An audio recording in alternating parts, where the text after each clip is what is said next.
Sí, ya se ve.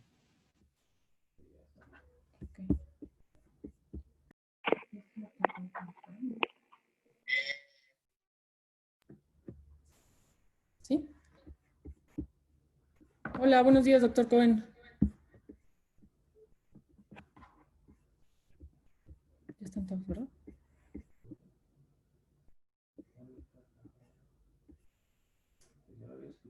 No, no está. Vamos a esperar.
Hola, buenos días, doctor Cohen.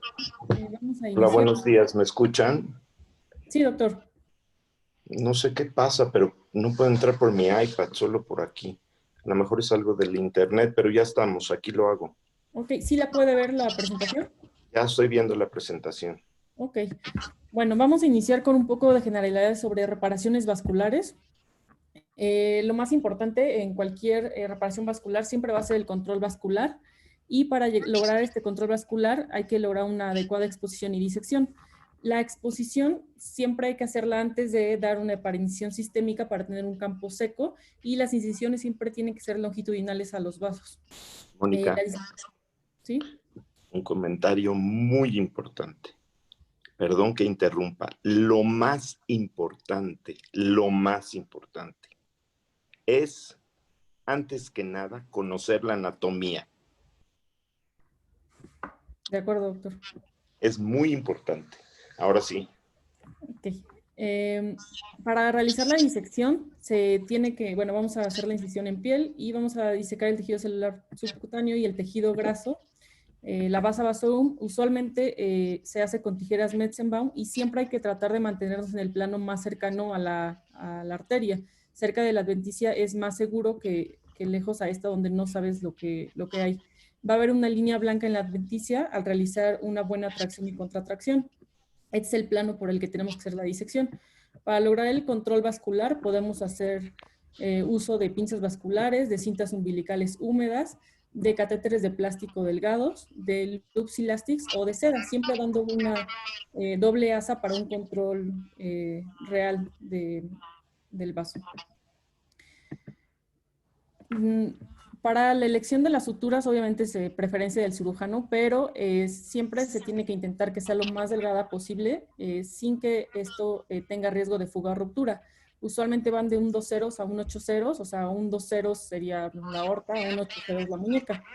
Eh, como en general, se acepta que para un vaso femoral o popliteo se puede utilizar un 5 a 6 ceros, para la aorta un 2 o 3 ceros, para las ilíacas un 4 ceros, y en tibiales un 7 ceros o 8 ceros. Las agujas vasculares van a ser agujas circulares de 1 medio o de 3 octavos y se prefieren doble armadas. Siempre al realizar la sutura en un vaso o en un graft hay que penetrar el vaso a 90 grados y después hacer una pronación con la muñeca a 180. Esto va a disminuir el trauma o los hoyos que deja la aguja, que es una posibilidad de fuga. Dentro de las técnicas para ligar los vasos pequeños tenemos pues obviamente la ligadura simple, la ligadura doble con continuidad, la ligadura doble con un punto transflictivo en medio, la ligadura doble con división, que es lo que más se utiliza, y el reforzamiento de extremos con clips o puntos transflictivos. Para los vasos que son más grandes, para ligarlos podemos hacer un cierre terminal reforzado con puntos interrumpidos o un colchonero y un cierre terminal reforzado con grapas vasculares.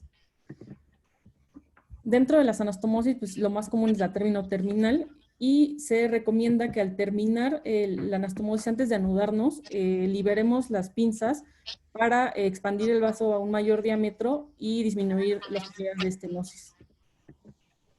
Igual, si podemos, es mejor hacer una anastomosis oblicua porque esto va a reducir el riesgo de estenosis. Esas fueron nada más como generalidades de control vascular y de disección. Y también en trauma vascular, muchas veces no viene este tema, pero es importante que lo consideremos ya que al paciente con un trauma vascular hay que prepararlo el cuerpo completo y hay que incluir los miembros inferiores, porque a veces vamos a utilizar la vena safena mayor como un injerto. Hay que recordar que la vena safena mayor, la referencia anatómica para la disección es que va a iniciar en el borde anterior del malleolo medial y va a llevar un curso lineal posterior al borde medial tibial. En la rodilla se hace posterior al cóndilo lateral femoral y luego se hace superficial sobre la región medial del muslo y cursa paralela al borde medial del músculo sartorio. Para realizar su disección vamos a hacer una incisión anterior al malleolo medial a 1 o 2 dedos por debajo del pulso de la arteria femoral. Vamos a disecar el tejido celular subcutáneo y vamos a continuar disecando el vaso y lo referenciamos con loops. Hay que manejarlo solo por la adventicia para no lastimarlo y vamos a ir haciendo disección y ligado de sus ramas.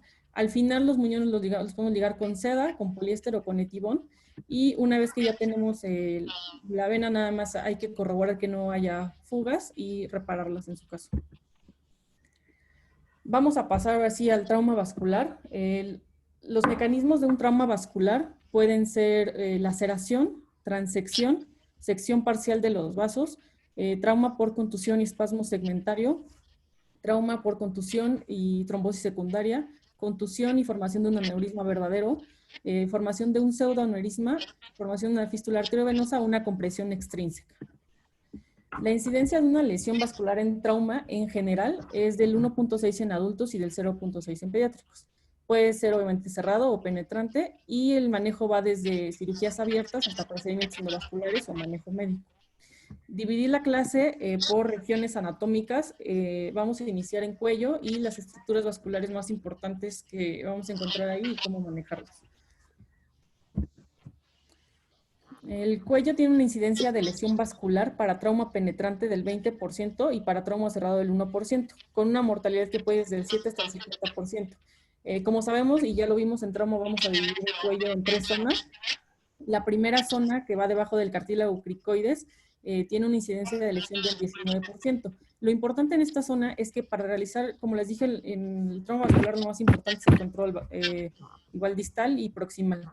Y en esta zona el control proximal muchas veces lo vamos a encontrar hasta el tórax. Entonces es importante preparar al paciente correctamente y estar preparados para hacer una esternotomía en su caso. La zona 2 tiene una incidencia del 47% y comprende del cricoides al ángulo mandibular. Lo bueno de esta zona es que el control proximal y distal lo podemos lograr en el cuello. Y la zona 3 comprende el 18% de los traumas en cuello, va arriba del ángulo mandibular y el control distal puede ser difícil de obtener. Lo más importante en las lesiones de cuellos es, de hecho, la exploración física. Esta nos va a guiar sobre qué es el manejo a seguir. Tenemos signos duros que nos indican una exploración inmediata y esto es que el paciente esté en choque, que tenga hipotensión refractaria, un sangrado pulsátil, la presencia de un soplo, de un hematoma expansivo, de pérdida de pulso o compromiso neurológico. Estos signos también aplican para el trauma de extremidades, pero en cuello, además de estos signos duros, también tenemos signos que nos indican lesión traqueobronquial y esto también es una exploración inmediata, como un compromiso respiratorio o que encontremos burbujas de aire en la herida. Los signos blandos nos indican que podemos pasar a un manejo un poco más conservador con observación y una valoración diagnóstica extensa. O sea, ahí podemos diferir un poquito el manejo quirúrgico y hacer más estudios de imagen. Estos signos son historia de sangrado en la escena del trauma, un hematoma estable, lesión nerviosa, medición de la TEA diferente en la extremidad contralateral. El diagnóstico, pues como ya les dije, si tiene signos duros, no hay más diagnóstico, pasa a quirófano, pero dentro de lo posible hay que intentar obtener radiografías simples de cuello y tórax, sobre todo para determinar si no hay hemotórax o neumotórax asociados, y en el caso, por ejemplo, de un HPAF, para determinar mínimo el trayecto de la herida. Antes se creía mucho que había que hacer una exploración quirúrgica basada en la penetración del platisma. O sea, si nosotros con el dedo sentíamos que estaba perforado el platisma, teníamos que pasar a quirófano. Pero se ha visto que esto tiene una exploración negativa en hasta el 50 al 90% y por esto solo hay que guiarnos por los signos duros o blandos. En el caso de que sean signos blandos, podemos complementar nuestro diagnóstico con una angiotac que tiene una sensibilidad del 90% y una especificidad de hasta el 100%. El ultrasonido se podría utilizar, pero realmente solo nos serviría para la zona 2 y obviamente sabemos que es operador dependiente y que en presencia de aire subcutáneo, fragmentos o hematomas, pues no va a ser muy bueno. El manejo para las lesiones de cuello, pues va desde el manejo médico. Este se reserva para lesiones ocultas, que cuando estamos haciendo una exploración en cuello las encontramos como un hallazgo. Aquellas que son desgarro en la íntima, disección o pseudoaneurismas, y el manejo solamente sería con anticoagulante y vigilancia. El manejo endovascular está reservado para la zona 1 y la zona 3, y el manejo quirúrgico, pues como les dije, para cualquier lesión con signos duros, ya sea zona 1, 3 o 2. El manejo quirúrgico, la preparación del paciente tiene que incluir siempre los miembros pélvicos, por si vamos a usar la vena safena, y la preparación torácica para el potencial control proximal. El manejo quirúrgico de la zona 1 podemos hacerlo con una incisión cervical, sabiendo que podemos necesitar después una esternotomía para el control proximal. En la zona 2, la incisión puede ser cervical y la reparación bajo visión directa. El vaso que tiene mayor índice de lesión traumática aquí es la vena yugular interna, seguida de la arteria común, carótida común. Ahorita vamos a ver cómo se repara cada una de estas. Y en la zona 3 podemos hacer una incisión cervical para el control proximal. A veces tenemos que hacer subluxación de la mandíbula o división del vientre posterior bigástrico para lograr el control distal, pero muchas veces no lo vamos a lograr, lograr visualizar hasta un control distal. Entonces lo que podemos hacer es un FOGARTI para una oclusión temporal hasta que tengamos acceso a otros estudios con una arteriografía o a poder decidir sobre una interconsulta o hacer un stent, mandarlo a UTI al paciente, etc. Mientras se puede nada más ocluir con un FOGARTI y dejar al paciente con imágenes seriadas y exploración física seriada. El trauma de la arteria carótida está, primero hay que delimitar obviamente la lesión y tener un control vascular. Ya que tenemos el control vascular, pues entonces hay que decidir sobre si nada más vamos a ligar, si podemos hacer una reparación primaria o necesitamos hacer un shunt. Cuando se trata de la carótida externa y en casos de trauma que no podemos intervenir con el paciente, podemos ligar esta arteria porque tiene poca morbilidad. En el caso de la carótida interna, sí tiene un 45% de mortalidad si nosotros la ligamos. Por eso estoy cuando las lesiones sean en base de cráneo y no sean viables para una reconstrucción. Si se trata de una lesión por laceración con buenos bordes, podemos hacer una reparación primaria, y en el caso de una lesión por arma de fuego o que se encuentren fragmentos de algo, podemos intentar reconstruirla con la carótida común o la carótida interna. Dentro de los injertos que podemos utilizar, para la carótida interna se prefiere el uso de la vena safena mayor, y para la carótida común, el injerto de PTFE.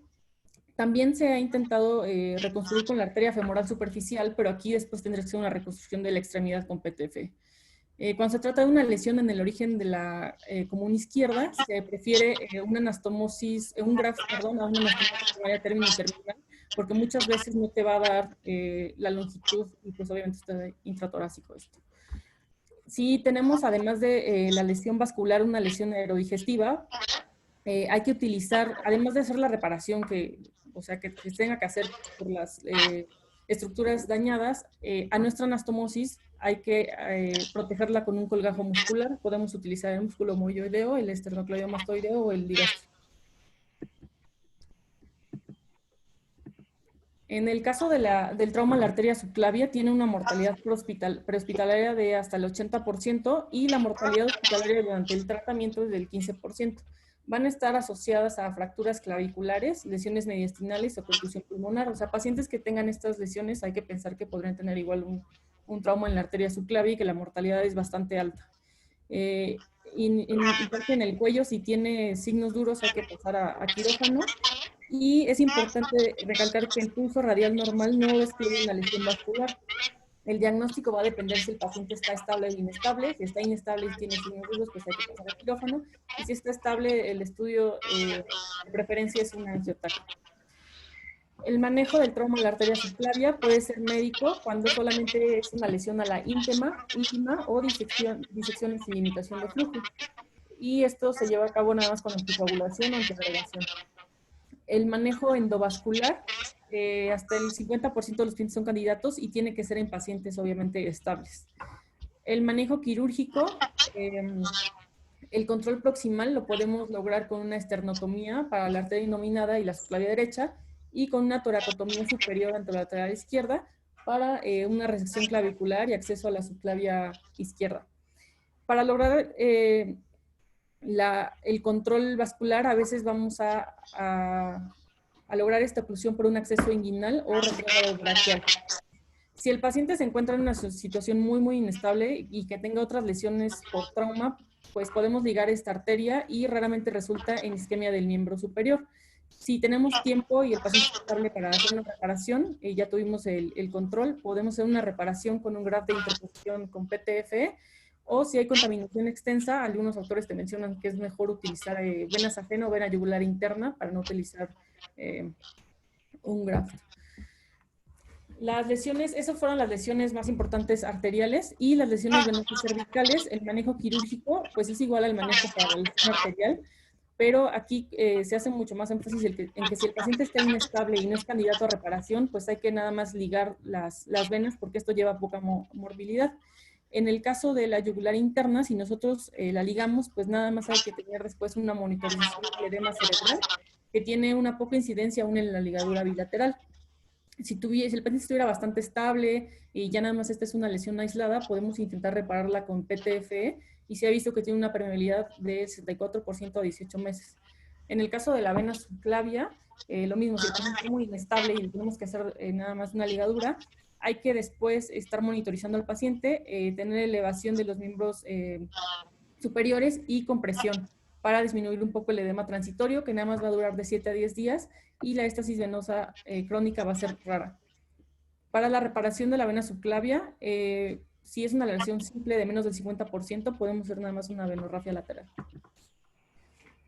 En el caso del trauma torácico, lo más común es que sea una lesión vascular por un trauma penetrante, o sea, por un HPAF, un HPIC o una lesión iatrogénica. En la aorta torácica, lo más común es que el trauma sea a la parte descendente hasta en un 21%, y obviamente como está dentro del tórax, pues son lesiones que tienen muy poco acceso para que tú hagas una compresión manual o un control externo. Por esto es importante minimizar el tiempo de traslado del paciente, tener una hipotensión permisiva, iniciar de manera temprana el uso de plasma y el uso de ácido tranexámico, y utilizar técnicas de control de daños. Las indicaciones para una cirugía inmediata en valoración inicial, ya lo habíamos visto en el trauma de tórax, pero es que el paciente tenga choque y un trauma torácico penetrante, que la zona endopleural tenga un gasto inicial de 1.500 mililitros o un gasto de 250 mililitros en 3 horas. Eso fue para el trauma penetrante, y el trauma cerrado es más común en la aorta proximal descendente, específicamente en el istmo. El paciente puede presentarse asintomático o puede referir dolor torácico con irradiación al cuello, a espalda o al hombro. En la valoración inicial, si nosotros tenemos una radiografía de tórax, podemos encontrar el ensanchamiento mediastinal hasta en el 93% de los pacientes que tengan lesión traumática de la aorta. Pero una radiografía normal no va a excluir una lesión aórtica. Este trauma cerrado es torácico no es común, pero cuando está presente usualmente por accidentes automovilísticos que hubo desaceleración del tórax contra el volante o caídas de gran altura o una trauma por compresión. El estudio diagnóstico de elección después de la valoración inicial sería un angiotac, y esta nos va a permitir clasificar las lesiones del grado 1 al grado 4. El grado 1 es un desgarro en la íntima, el grado 2 es un desgarro de íntima extenso o un hematoma intramural, el grado 3 es un pseudoneurisma y el grado 4 es ya la rotura con extravasación del medio de contraste. Cuando la angiotac no es diagnóstica o hay hematomas periaórticos, a veces la lesión solamente se logra delimitar con un ultrasonido endoscópico. Y bueno, el manejo va a depender igual si el paciente está estable o no. Si el paciente está estable, podemos optar por un manejo médico en el grado 1 y el grado 2. Y este manejo médico es principalmente mantener una TEA menor de 100 sistólica y una frecuencia cardíaca menor de 100. Estas dos cosas lo vamos a lograr con un beta bloqueador y a veces añadimos un vasodilatador y con un antiagregante. El manejo endovascular electivo es para el paciente estable, se puede llevar a cabo en las siguientes 24 a 72 horas del trauma y se utiliza para el grado 2 o hasta el grado 3. El manejo urgente endovascular, pues nada más para un grado 4. Si se dan cuenta aquí, en el trauma cerrado, hasta el grado 4 puede ser un manejo endovascular, pero pues obviamente no en todos los lugares tenemos acceso a esto. Y en caso de que no haya acceso, o las indicaciones sea que un paciente no sea candidato anatómicamente a una exclusión endovascular, porque la lesión está en la aorta ascendente o el arco aórtico transverso o está inestable hemodinámicamente, pues tiene que ser un manejo abierto. Para el abordaje abierto, hay muchos tipos de incisiones.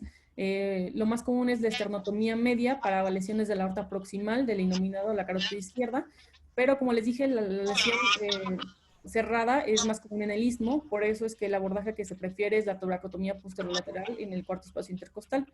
Y una vez que se accede a la cavidad torácica, el objetivo inicial es el control proximal y distal de la lesión. El control proximal en estas lesiones lo vamos a realizar pinzando entre la carótida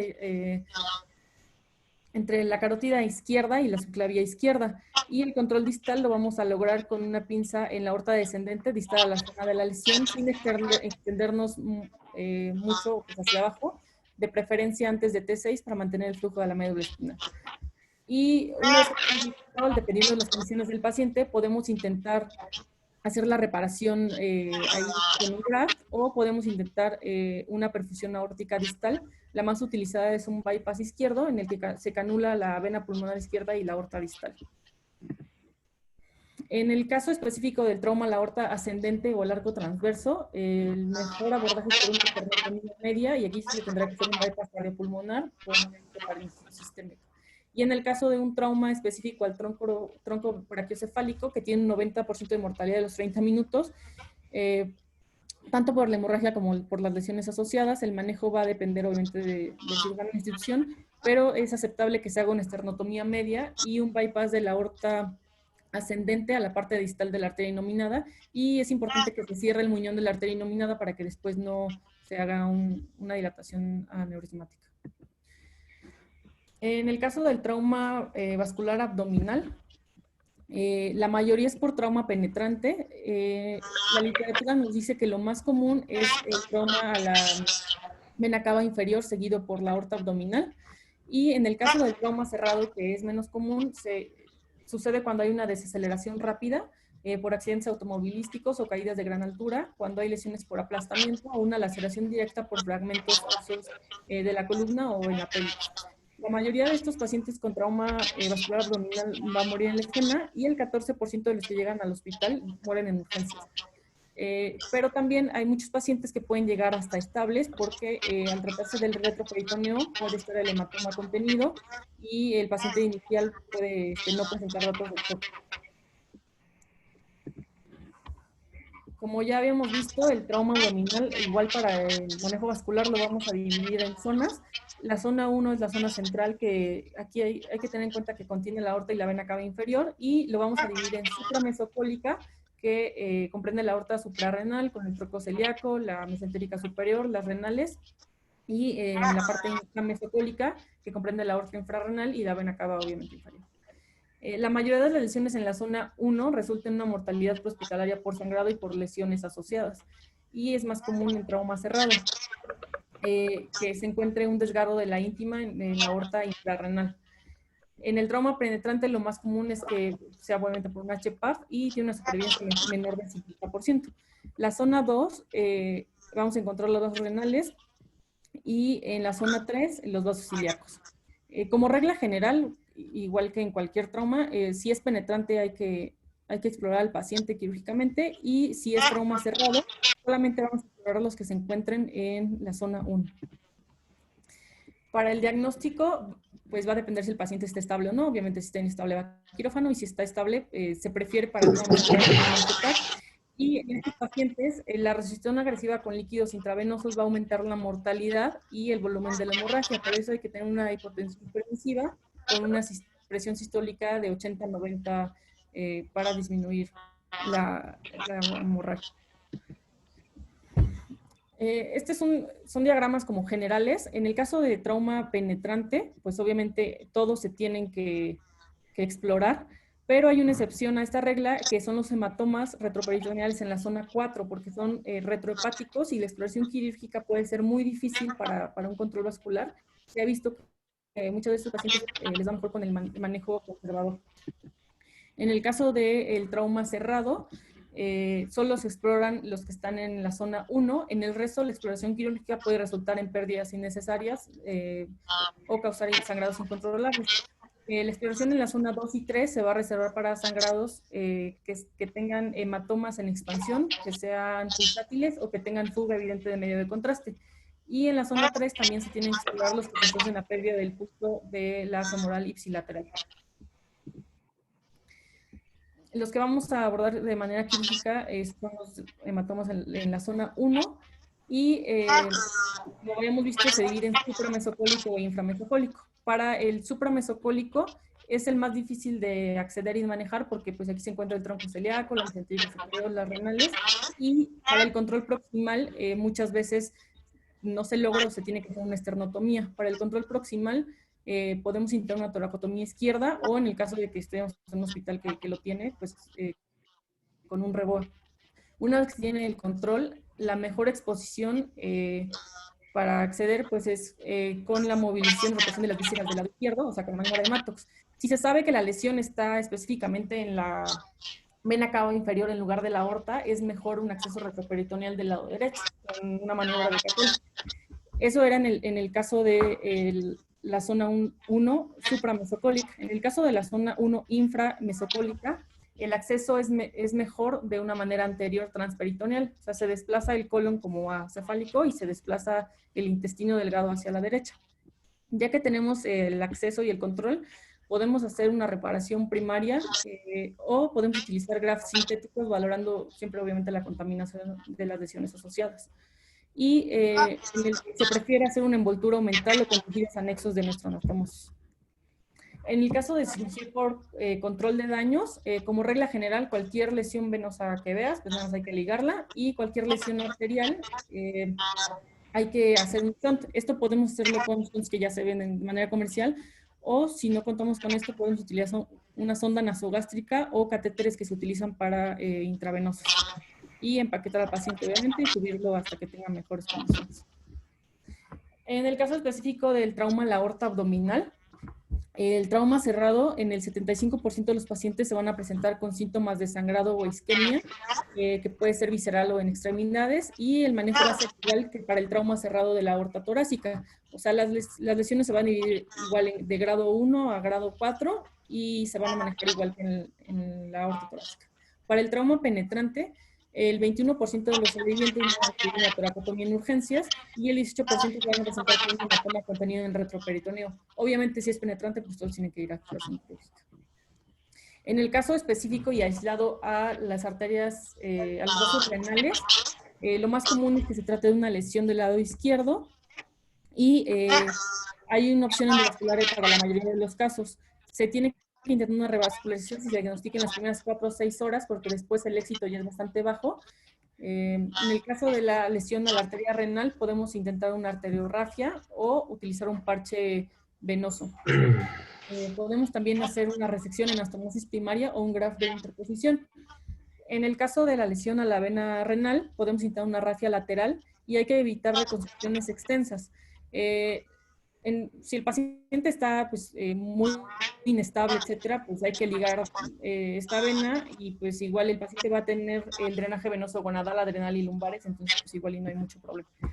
En el caso específico a la lesión traumática de las arterias ilíacas, cuando se trata de la ilíaca común y la externa, hay que intentar hacer la reparación o hacer un shunt. La reparación la podemos ver con una arteriografía lateral con un 4 ceros o 5 ceros, una anastomosis término-terminal o utilizar un injerto de vena safena o de PTF. Si la lesión es muy extensa y el paciente está inestable con mucha contaminación, pues igual y solo hacemos un shunt. O en el último caso, podemos llegar a ligar estas y después hacer un bypass femoro-femoral con una fasciotomía extensa, porque obviamente esto va a generar muchísimo edema y necrosis de los miembros inferiores. En el caso de la ilíaca interna, pues sí podemos ligarla sin problema. Y en el caso de las venas ilíacas, cuando se trata de la común y la externa, pues podemos hacer una reparación lateral con un 4 o 5 ceros, pero si la estenosis es muy importante, después de que ya la reparaste, es mejor ligarla, porque si no, pues nada más se va a trombosar. En el caso específico de una lesión aislada a la vena cava inferior, el 25% son, representa el 25% de las lesiones vasculares abdominales y el 10% es por trauma cerrado. En el caso de las lesiones penetrantes, pues evidentemente se tienen que explorar, pero hay que saber que es una cirugía pues bastante difícil porque es muy difícil controlarlo y tiene una alta mortalidad. O sea, cuando abres el retro y o sea, el hematoma estaba contenido y tú lo abres, es muy difícil lograr el control vascular. Y como excepción, igual a la regla de explorar todos los hematomas por trauma penetrante, está el mismo que para la parte arterial, en que los hematomas en retrohepáticos, pues es mejor dejarlos de manera conservadora. En el caso de tener acceso a la vena cava inferior y lograr una reparación, podemos hacer una venorrafia lateral con un 3 ceros o 4 ceros, y en pacientes que estén realmente muy, muy inestables, pues podemos hacer una ligadura, pero siempre infrarrenal. En el caso del trauma vascular a extremidades, lo más importante es ver los signos comunes de lesión vascular, que sea, obviamente, que tenga hemorragia activa, que haya datos de isquemia o de oclusión evidente, o que el paciente esté inestable, pues tiene que ir a quirófano. Si el paciente tiene lesiones en muchos niveles y no estamos seguros si tiene una lesión vascular o no, pues obviamente pasarlo a un angiotac. Y en el caso de que su función renal no deje hacer un angiotac, podemos intentar un dúplex vascular. Para el trauma de extremidades vamos a utilizar el índice de presión arterial, que es un screen muy invasivo, y medimos la TA sistólica del tobillo o la muñeca, distal a la lesión obviamente, con una sonda Doppler, y vamos a dividir la TA sistólica de la extremidad lesionada entre la TA sistólica de la extremidad normal. Si este índice es menor a 0.9, tiene una alta sensibilidad y especificidad.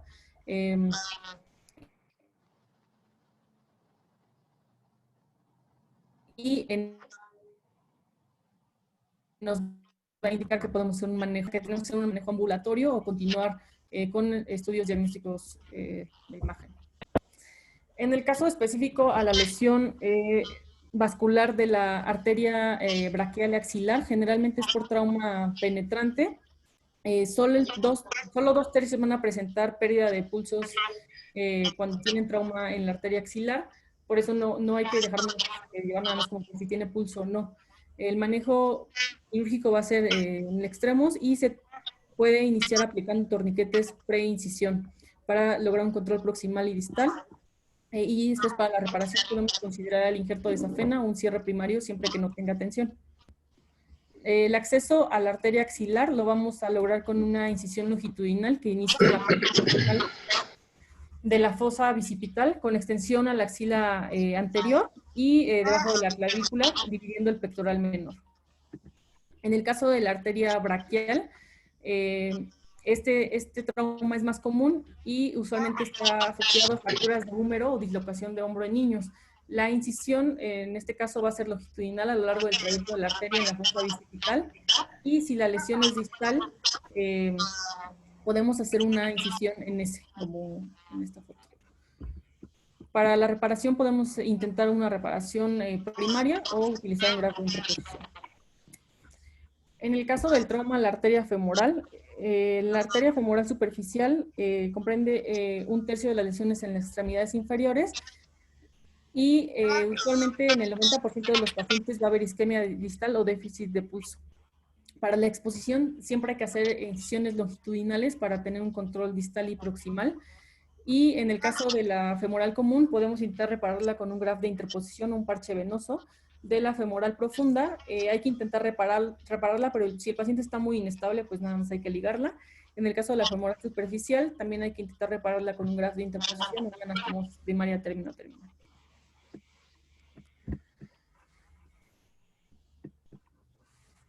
Y esto era en el caso de las lesiones arteriales. En el caso de las reparaciones venosas en extremidades, pues obviamente se trata de un trauma, entonces si las venas son pequeñas nada más hay que ligarlas. Y en el caso de la femoral común, femoral superficial, poplitea, axilar o subclavia, solamente si el paciente está realmente estable, ya se controlaron todas las otras lesiones traumáticas, pues hay que intentar una reparación que puede ser con venografía lateral o utilizando grafos autólogos o parches autólogos. En cuanto a la amputación, se utiliza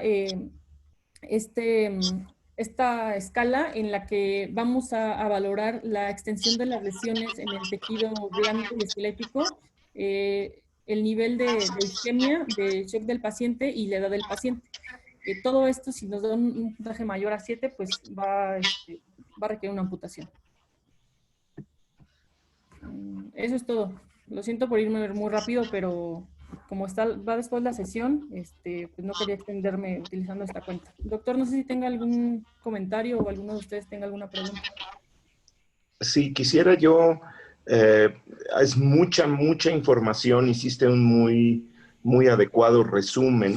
Yo tengo nada más algunos comentarios que son importantes. Número uno, no hay más hincapié que podamos hacer, que es muy importante conocer la anatomía de estos vasos para poder saber cómo resolverlos.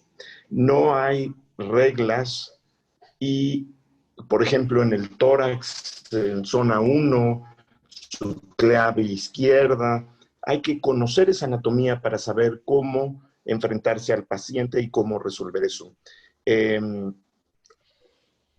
Muy importante mencionar el tipo de sutura, mencionaste de cuántos ceros, pero hay que usar siempre que se repara un vaso suturas no absorbibles. De airear o liberar, sacar el aire de estas estructuras vasculares cuando se reparan, tener mucha conciencia en detallitos como bajar la cabeza del paciente antes de quitar las pinzas para tratar de evitar una embolia aérea. Cuando uno va a ligar la subclavia, tiene uno que pensar en la arteria vertebral. Entonces, generalmente cuando hay lesiones de subclavia, cualquiera de los dos lados, ligar esa arteria, tratar de que siempre sea distal a la vertebral para evitar eventos cerebrales. Hablaste un poquito de las arterias y los hematomas a nivel de trauma abdominal. Y lo que quiero comentar es que hoy en día el trauma abdominal vascular hay que tratar de detectarlo preoperatoriamente, obviamente si el paciente está estable, y mucho se trata endovascularmente, especialmente lesiones a nivel de arterias como la ilíaca interna y las venas ilíacas internas, porque el acceso a ellas es sumamente difícil y complicado. Y por último, quería comentar que extremidades hay que tomar mucho en cuenta el tiempo de la lesión. La exploración física es muy importante, como mencionaste, el índice brazo-tobillo, y el seguimiento de estos pacientes, porque tú dices, si tienen un índice brazo-tobillo menor a 0.9, podemos observarlos un poco, menor me refiero a 0.7, 0.8, 0.9, podemos observar estos pacientes, puede ser una lesión de la íntima únicamente, pero hay que tener mucho cuidado porque muchos de estos pacientes pueden evolucionar a una trombosis completa del vaso. Hay que conocer el tiempo de lesión y el tiempo en donde se presenta el paciente y volvemos a la anatomía y volvemos a fasciotomías en extremidades. Es muy importante pecar por ser agresivo en ese sentido y usar fasciotomías para evitar un síndrome compartimental. La clasificación que presentaste de trauma extremidades o la extremidad machacada también, muy importante, lesiones nerviosas. Cuando hay una lesión nerviosa que son muy severas, con un tiempo de isquemia y lesiones vasculares largas, muchas veces es preferible igual ser muy agresivo en lugar con una amputación, en lugar de tratar de reparar una extremidad que va a quedar no funcional. Se me hizo un muy buen resumen, una muy bonita presentación, pero creo que sí es muchísimo material para una hora. Te felicito. Gracias, doctor. ¿Alguien tiene alguna pregunta? ¿No? Ok. Bueno, pues muchas gracias por acompañarnos, doctor. Con todo gusto. Ok. Bueno, ya voy a cerrar la clase Gracias, para Moni. que utilice esta cuenta de la sesión. Gracias, doctor. Hasta luego. Muchas gracias. Gracias. Gracias. Muchas gracias.